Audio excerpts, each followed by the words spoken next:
वैशाख माह की शुक्ल चतुर्दशी को भगवान नरसिंह की जयंती के रूप में मनाया जाता है। इस दिन भगवान विष्णु नरसिंह के रूप में प्रकट हुए थे, इसलिए इस तिथि को एक पर्व के रूप में मनाया जाता है। इस व्रत में कोई भी व्यक्ति कर सकता है, चाहे वह महिला हो या पुरुष। जो व्रत रखता है उसे दोपहर में वैदिक मंत्रों का उच्चारण करते हुए स्नान करना चाहिए। उसके बाद नरसिंह भगवान की मूर्ति को मंडप में स्थापित करके विधि विधान से पूजा करनी चाहिए। ब्राह्मणों को अपनी शक्ति अनुसार दान दक्षिणा तथा वस्त्र आदि देना चाहिए। सूर्यास्त के समय मंदिर में जाकर आरती करनी चाहिए और बाद में ब्राह्मणों को भोजन कराना चाहिए। अगर कोई इतना सब नहीं कर सकता तो अपनी यथाशक्ति इस व्रत को करे। जो व्यक्ति नियम पूर्वक इस व्रत को करता है वह लौकिक दुखों से मुक्त हो जाता है। नरसिंह जयंती व्रत ऐसे करें। इस दिन प्रातः ब्रह्म मुहूर्त में सोकर उठें, संपूर्ण घर की साफ सफाई करें। इसके बाद गंगा जल या गौमूत्र का छिड़काव कर पूरा घर पवित्र करें। तत्पश्चात निमन मंत्र बोले। नरसिंह देव देवेश तव जन्मदिने शुभे उपवासम करिष्यामि सर्वभोग विवर्जितः। इस मंत्र के साथ दोपहर के समय क्रमशः तिल, गौमूत्र, मृतिका और आंवला मलकर पृथक पृथक 4 बार स्नान करें। इसके बाद शुद्ध जल से स्नान करना चाहिए। पूजा के स्थान को गोबर से लीपकर तथा कलश में तांबा इत्यादि डालकर उसमें अष्टदल कमल बनाना चाहिए। अष्टदल कमल पर सिंह, भगवान नरसिंह तथा लक्ष्मी जी की मूर्ति स्थापित करना चाहिए। तत्पश्चात वेद मंत्रों से इनकी प्राण प्रतिष्ठा कर षोडोपचार से पूजन करना चाहिए। रात्रि में गायन, वादन, पुराण श्रवण या हरि संकीर्तन से जागरण करें। दूसरे दिन फिर पूजन कर ब्राह्मणों को भोजन कराएं। नरसिंह जयंती की कथा। पुरातन धर्म ग्रंथों में नरसिंह अर्थात नरसिंह, नर प्लस सिंह अर्थात मानव सिंह को भगवान विष्णु का अवतार माना गया है, जो मानव एवं आधे सिंह के रूप में प्रकट होते हैं। जिनका सिर एवं धड़ तो मानव का था, लेकिन चेहरा एवं पंजे सिंह की तरह थे। पुरातन धर्म ग्रंथों के अनुसार विष्णु के 10 अवतारों में से चतुर्थ अवतार है नरसिंह अवतार, जो वैशाख में शुक्ल पक्ष की चतुर्थी को अवतरित हुए। यही कारण है कि इस तिथि का हिंदू धर्म में बड़ा ही महत्व है और नरसिंह जयंती वैशाख माह के शुक्ल पक्ष की चतुर्थी को बड़े ही भक्ति भाव से मनाई जाती है। भगवान श्री नरसिंह शक्ति तथा पराक्रम के प्रमुख देवता हैं। पौराणिक धार्मिक मान्यताओं एवं धार्मिक ग्रंथों के अनुसार वैशाख माह के शुक्ल पक्ष की चतुर्थी तिथि को भगवान विष्णु ने नरसिंह अवतार लेकर दैत्यों के राजा हिरण्यकश्यप का वध किया था। कुछ पुराणों में विष्णु के 24 अवतार माने गए हैं। उनके अनुसार भगवान विष्णु ने 14वें अवतार के रूप में नरसिंह रूप का अवतार लेकर नास्तिक हिरण्यकश्यप के शरीर को अपने नख से 2 टुकड़ों में विभक्त कर दिया, जैसे बढ़ई किसी लकड़ी के 2 टुकड़ों को चीरता है। वैसे तो नरसिंह भगवान पूरे भारतवर्ष में पूजे जाते हैं, लेकिन विशेषकर दक्षिणी भारतवर्ष में वैष्णव संप्रदाय के लोग द्वारा एक देवता के रूप में इनकी विशेष पूजा अर्चना की जाती है, जो विपत्ति के समय अपने भक्तों की रक्षा के लिए प्रकट होते हैं। नरसिंह देव के कई नाम पुराणादिक ग्रंथों में अंकित हैं। उनमें नरसिंह, नरहरि, उग्र वीरमहा विष्णु, हिरण्यकश्यप हरि आदि प्रमुख हैं। नरसिंह विग्रह के 10 प्रकार यथा उग्र नरसिंह, क्रोध नरसिंह, मलोल नरसिंह, जवल नरसिंह, वराह नरसिंह, भार्गव नरसिंह, कंजर नरसिंह, योग नरसिंह, लक्ष्मी नरसिंह, छत्रावतार नरसिंह। छत्रावतार नरसिंह को ही पावन नरसिंह अथवा पमुलेखी नरसिंह भी कहा जाता है। विष्णु के अन्य अवतारों की भांति नरसिंह देव के कई मंदिर भी हैं जहां नरसिंह देव भक्ति भाव से के साथ पूजे जाते हैं। नरसिंह अवतार भगवान विष्णु के प्रमुख अवतारों में से एक है। नरसिंह अर्थात नरसिंह अवतार में भगवान विष्णु ने आधा मनुष्य व आधा शेर का शरीर धारण करके दैत्यों के राजा हिरण्यकश्यप का वध किया था।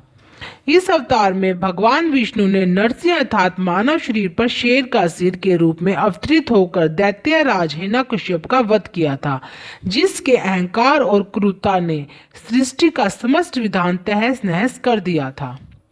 पौराणिक ग्रंथों के अनुसार नरसिंह एक स्तंभ से प्रकट हुए थे, जिस पर हिरण्यकश्यप ने गदा से प्रहार करके भगवान विष्णु की सर्वव्यापकता और शक्ति को चुनौती दी थी। नरसिंह अवतार के समर्थों के लिए इस धारणा को प्रतिपादन करता है कि ईश्वरीय शक्ति के लिए विश्व में कुछ भी करना असंभव नहीं है, भले ही वैज्ञानिक तर्क से ऐसा असंभव लगे।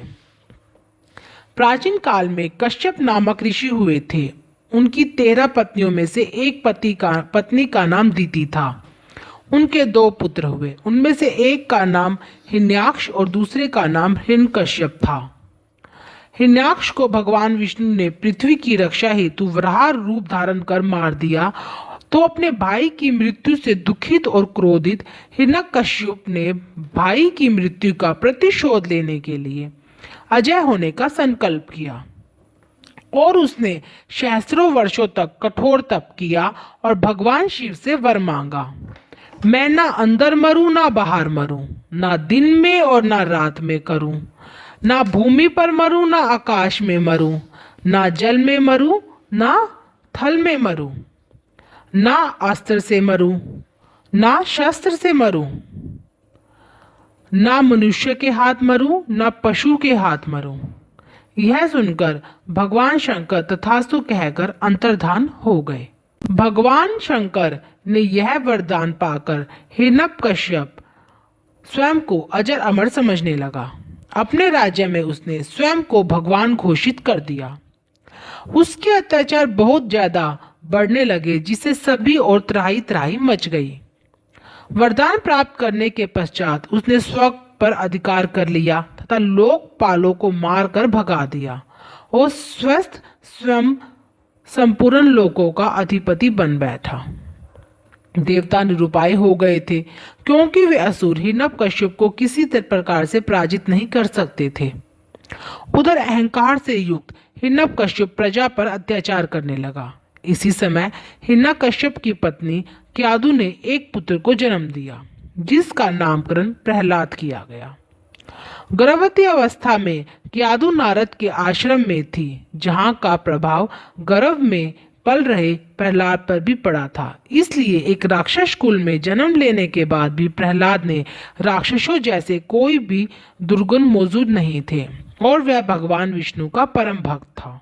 प्रहलाद अपने पिता हिरण्यकश्यप के अत्याचारों को सदैव विरोध किया करता था।